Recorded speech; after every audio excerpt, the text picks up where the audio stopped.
Good evening, my name is Ana Cavalcante, and this is my draft for my final presentation for Intro to Latin American Studies. My country of subject matter, country of choice is Brazil. Brazil is the largest country in South America and the fifth largest country in the world. It has a population of 210.7 million people. The official language and most widely spoken language is Portuguese. The capital is Brasilia. There are 26 states and one federal district. The currency is the real, and the government type is a federal presidential republic. The current president of Brazil is Jair Bolsonaro. Brazil was originally a colony of Portugal. It was colonized in 1500, thus why we speak Portuguese compared to the rest of Latin America. And it was of great importance to Portugal. It was a source of many resources and raw materials, and it was especially important during the Napoleonic Wars when Napoleon was expanding through Europe, and when he invaded Portugal, when the Portuguese family, royal family, and nobles escaped to Rio with the help of the British and actually transferred the Portuguese capital to Rio de Janeiro in Brazil. And so the royal family eventually, or at least the Prince Dom João, eventually went back to Portugal, but his son, Prince Dom Pedro, remained in Brazil, and a couple years later declared Brazilian independence on September 7th, 1822. So Brazil was an empire from 1822 to 1889, and it followed the Portuguese royal family from Dom Pedro and Dom Pedro's son, and so on. Eventually, Princess Isabel abolished slavery in 1888, which actually played a role in the demise of the Brazilian Empire. And the first Republican government of Brazil was established November 15th, 1889. I'm going to add more pictures here and probably some more facts. So Brazil as a colony of Portugal. The capital at that time was Salvador, Bahia. Salvador was a major port in Brazil. It was where the slaves came in through, the slaves from Africa. And it was a major port in Brazil, so it was very important to the country, to the colony at the time, I guess. And Brazil as a colony was really used for resources, sugar plantations, later on precious metals and stones, coffee. I'm going to add more information here as well as pictures. Next, slavery in Brazil. For all those resources, the Portuguese used slaves to mine, grow, plant, harvest, and so on. There was an estimated 4 million African slaves trafficked into Brazil during its colonial history and up to the abolishment. And 40% of the slave trade in the New World, the Americas, went to Brazil compared to 10% going to the United States. And one of the reasons why so many slaves went into Brazil is that many slaves didn't survive the voyage and then later on the harsh conditions of the plantations. So it was cheaper to get more slaves from Africa than actually improve the situation and the situation and conditions of these plantations. And it was a lot of hard work in the sugar plantations, coffee plantations, the mines, and so on. And so the mortality for these slaves was very low. So Brazil, a large population of it was actually made up of slaves originally brought in from Africa, and that definitely has impacts and influences on the current cultural trends and how Brazil developed.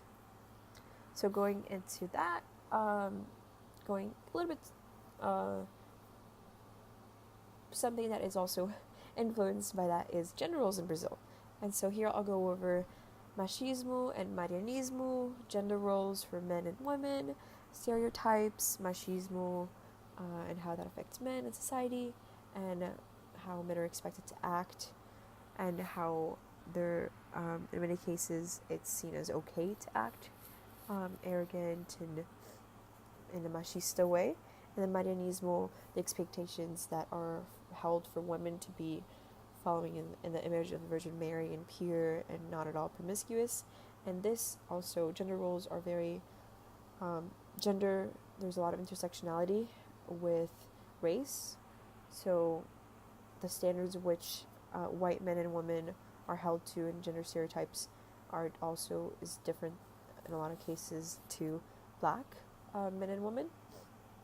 And that goes into, that's a cultural trend that's based on history and culture and sociology, and I'll go over it a little bit there, but it is a very in-depth subject that I'll kind of breeze on.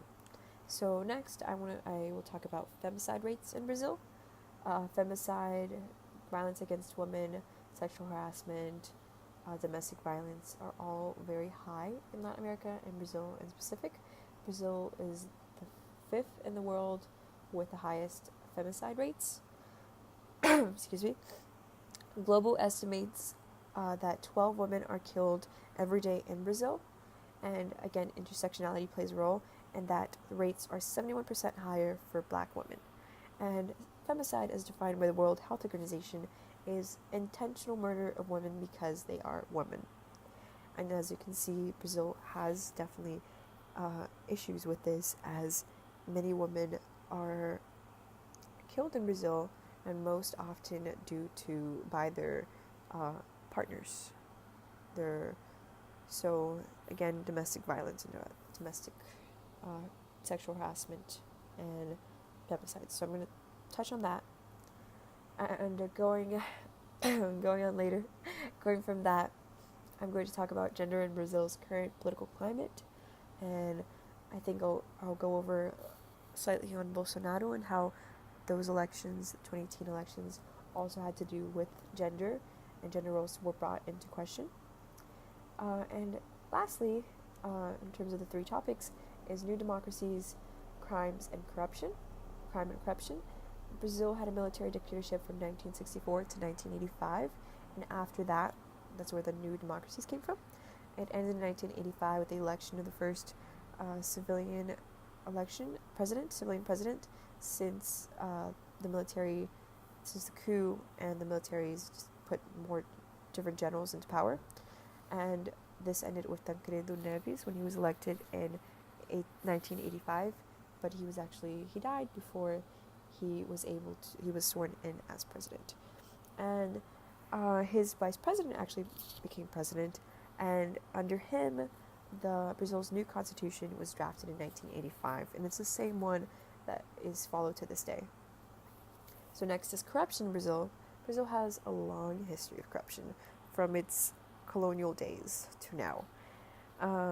Vargas before the 1960s dictatorship, and Collor soon after the dictatorship in the early 1990s.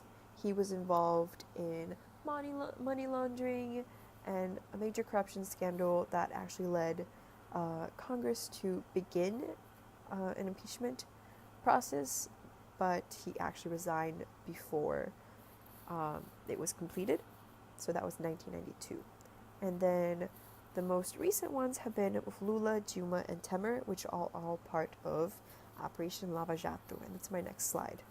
Operation Lava Jato, or Operation Car Wash, translation of it, really brought to light a lot of corruption scandals surrounding the political party, the Workers' Party, Partido Trabalhador, which was the party of President Lula and then President Dilma Rousseff.